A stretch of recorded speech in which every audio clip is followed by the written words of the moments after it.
How you doing, everyone? Welcome to the channel. If you've not been here before, welcome. If you have been here before, hello, and sorry that I can only do one video a week at the moment. I've gone from doing 2 or 3 down to 1. Been very busy on the ground with the Fit and Fed project that actually supports Mentally Fit with Billy, along with some of the other stuff that we do with Changing Minds Kent.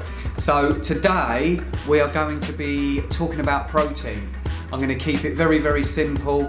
I'm not going to go into the absolute massive science of it. I'm just going to try and keep it simple, just so you've got a bit of an understanding about why protein's important and what it actually does, and why you could be feeling certain ways from not eating enough protein. But if you don't know the basics, then you've got nowhere to start from.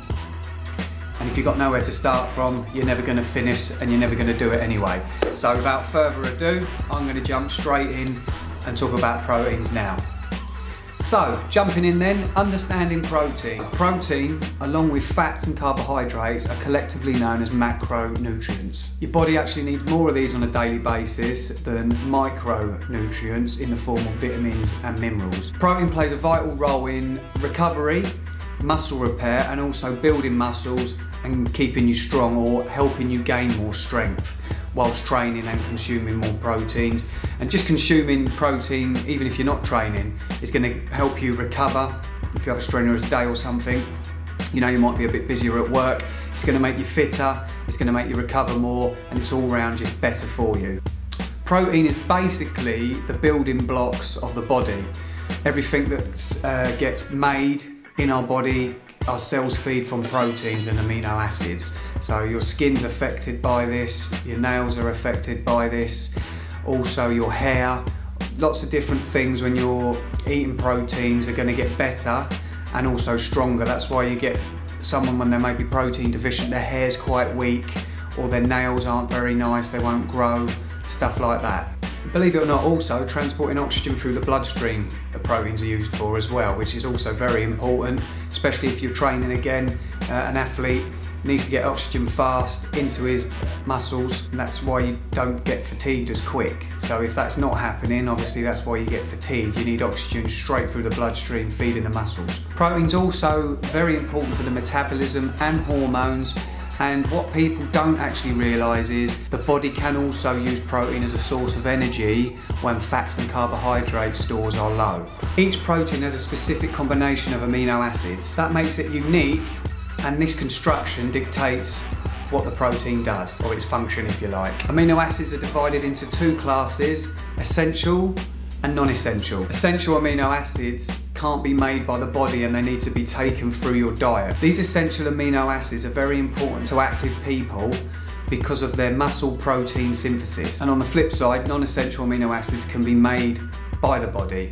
A way to assure that you're getting the right amount of essential amino acids is to make sure you're consuming the right foods with adequate amounts of amino acids in. And that's something we're going to talk about in a little while. And when you do this, you're going to recover quicker, you're going to not get as hungry, which is something I'm going to explain again about being a bit protein deficient and some of the symptoms that you can pick up from this. So moving on then, proteins from foods. So when you're trying to get protein from foods, it's important to choose high quality complete proteins. A complete protein means it contains all of the essential amino acids that the body needs to be able to function at its optimum level.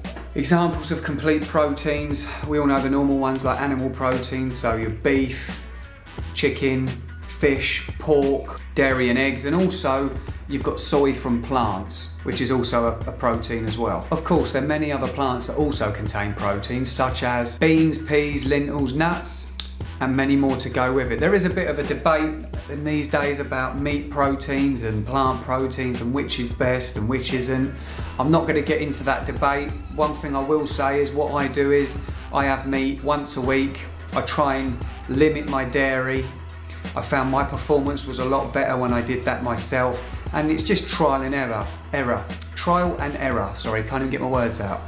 Everybody's different, everybody reacts different to different foods. As I've got older, I've had to change my diet to adapt to my body getting older, especially with the physical activities that I do. I do a lot of training, as you know, But I've sort of found a happy medium with my diet without getting into the debate of which one's best and which isn't. It's all down to the individual, and we're all different, and it's just, you just test it out and see how you feel. That's what I would suggest. So moving on, protein and performance. Your body prioritises the uses of amino acids by using them to support physiological functions with things like oxygen transport, cell structure and metabolism support as well. And as you hear all the time, protein is very important to active people. When we're training in the gym, or if we're running, or if we're doing any form of exercise or any form of activity, doesn't matter what it is, if we're exerting ourselves more than normal, we really need to be consuming the right amounts of proteins. You don't need to get into the science of it. I'm going to give you like a happy medium that you can sort of concentrate on if you like, and some pointers at the end of this video. And the reason that it's important is because muscles are made up of protein, and it's important to consume the right amount in the day, and it's also important to spread your consumption, because we waste stuff. If we consumed all the protein that we were supposed to have all at once, obviously we would waste a lot of that. It would go straight through us, which isn't going to do us any good. So you have to make sure that it's spaced out. You don't have to turn into a scientist with this. Just by having 3 meals or 4 or 5 meals a day, you're going to be fine, and you're going to be able to hit your protein target, which I'm going to explain in a moment. Now, if it's building muscle, that's something that you're doing in the gym, then you are going to need to have your protein target worked out within reason, so that you can add a little more protein each day. And the reason that that is important is because you're going to go and train yourself. You actually tear the muscle when you train, or you strain the muscle, and then the proteins help rebuild it, and it rebuilds stronger. That's how you get growth. It's a very simple process. So that's as easy as I can explain it without getting into super science of it all. A fitness instructor like me, or a nutritionist, or someone along the same profession as myself, will be able to work a protein target out towards your goals of what you want to achieve, and then they'll make it achievable for you to actually do with the food that you need to eat. Me personally, I eat 3 meals a day, and then I supplement with shakes as well. I don't replace meals with shakes. It's not one of those things. I help supplement my diet because it's physically, I find it impossible to eat 6 times a day, just time aspect. But I can eat 3 meals a day, and I can have 3 shakes a day if I need be.